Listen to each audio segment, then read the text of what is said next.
I am the last pharaoh of Egypt. Born in 69 BC into a dynasty of Macedonian descent. My reign began in 51 BC, and I co-ruled with my brothers, whom I outmaneuvered for the throne. My liaisons with Julius Caesar and later Mark Antony were not just romantic, but strategic, as I sought to restore Egypt's power.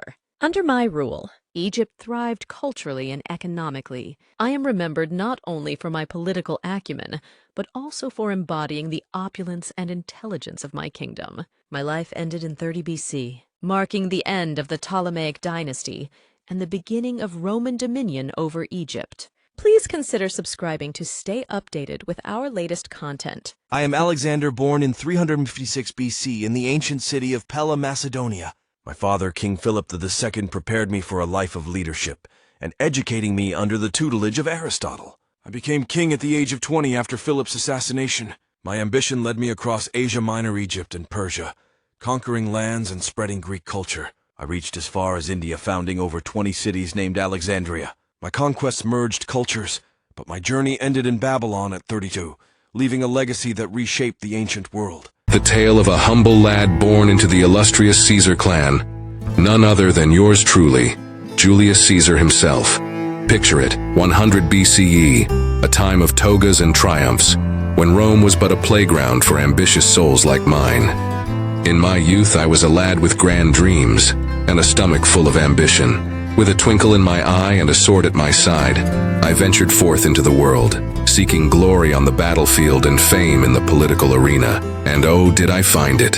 From the sunny sands of Asia Minor to the verdant hills of Gaul, I led my legions to victory after victory, collecting laurels like they were going out of style. The Gallic Wars, they called it, though I preferred to think of it as Caesar's conquest extravaganza. Catchy, isn't it?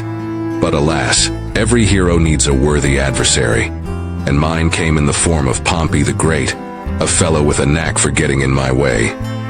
And so, the stage was set for a bit of a tiff between friends, a civil war if you will. But fear not, for amidst the chaos and clashing of swords there was still room for a bit of romance.